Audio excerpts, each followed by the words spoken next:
দেখো বন্ধুরা, বৃষ্টির পরে রোদ উঠেছে আর কি সুন্দর সবুজের ওপর রোদটা খেলা করছে।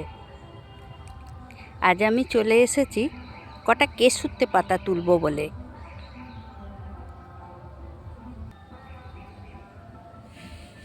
এখানে একটা পেয়েছি। চারিদিকে বর্ষাকালে গাছ হয়েছে তো।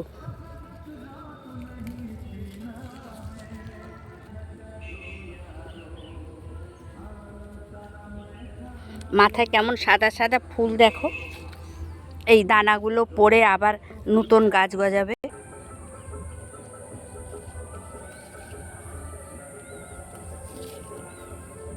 সব মাথায় ফুল নিয়ে বসে আছে। এখানে একটা বড় ঝাড় পেয়েছি, উবড়ায়নি।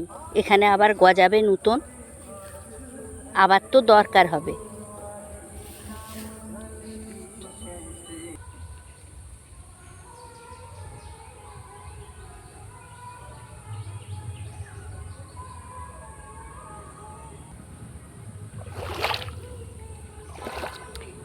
রাস্তাতে এত জল জমে গেছে। সবুজের ওপর সূর্যের আলো পড়তে এ কি মায়াবী রং হয়েছে।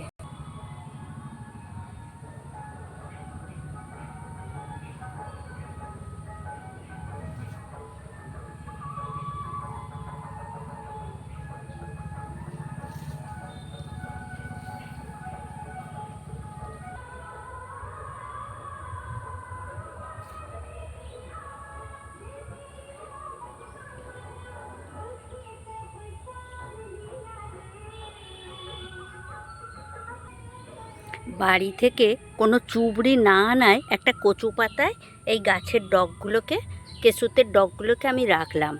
এবার আমি আর একটা জিনিস তুলব।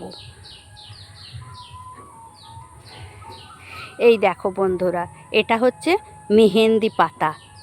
ওই কেশুতে পাতার সঙ্গে এই মেহেন্দি পাতাটাও দেবো। তারপরে কি করব লাস্টে বলবো। এই গাছটা আমার মেয়ে লাগিয়েছিল হাতে রং করবে বলে। এবার চলে এসেছি আমার অ্যালোভেরা গাছের কাছে। আরও চারিদিকে লাগানো আছে, কিন্তু এই গাছটা থেকেই আমি একটা ডাল নেব।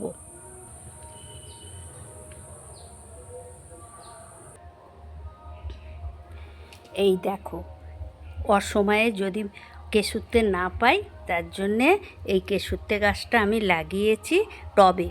এটা আমার ছাদে রাখবো। আর জল জাংলা থেকে এখন তুলে নিয়ে এসেছি এইগুলো। এবার দেখো, কেশুতে পাতা, মেহেন্দি পাতা আর এই অ্যালোভেরা সব আমি এক জায়গায় করে দিয়ে বাটবো। আশা করি এতক্ষণে অনেকেই বুঝে গেছো আমি কি করতে যাচ্ছি। দেখো, এই আমার বাটা হয়ে গেছে গ্রাইন্ডারে। আর এই হলো মেহেন্দি, একটা মেহেন্দি বাটি, লোহার বাটি। এই বাটিটায় এই জালটা দিয়ে আমি ওটা ছেঁকে নেব। এটা আমি ছেঁকে নিয়েছি লোহার বাটিতে। এবার আমার ঘরের এই যে নারকেল তেল, ঘানি ভাঙানো ওই নারকেল তেল আমরা সারা বছর মাখি, আবার যখন নতুন হয় আমরা খাইও এই তেল। এই তেল কিছুটা ঢেলে দিলাম, 2 চামচের মতো ঢেলে দিয়েছি। দুজনের জন্য ওইটাই যথেষ্ট। এতক্ষণ তো তোমাদের জলা জঙ্গলেই ঘুরিয়ে আনলাম। এইটা কেন করলাম এবার আমি বলি। এই কেশুতে পাতা, মেহেন্দি পাতা আর অ্যালোভেরা আর একটু নারকেল তেল এই লোহার বাটিতে একসঙ্গে আধ ঘন্টা রেখে দিয়ে এটা যদি মাখা হয় মাথায় সপ্তাহে 1 দিন, তাহলে চুলের খুব উপকার হয়, অনেক চুলের পুষ্টিগুণ যোগায়। যাদের গ্রাম বাংলায় এইগুলো পাবে তারা অনেক দামি দামি জিনিস না কিনে সপ্তাহে 1 দিন ব্যবহার করে দেখতে পারো। এতে কোনো ক্ষতিও হবে না, বরং চুলের উপকার হবে। তাহলে আজ তাহলে টাটা।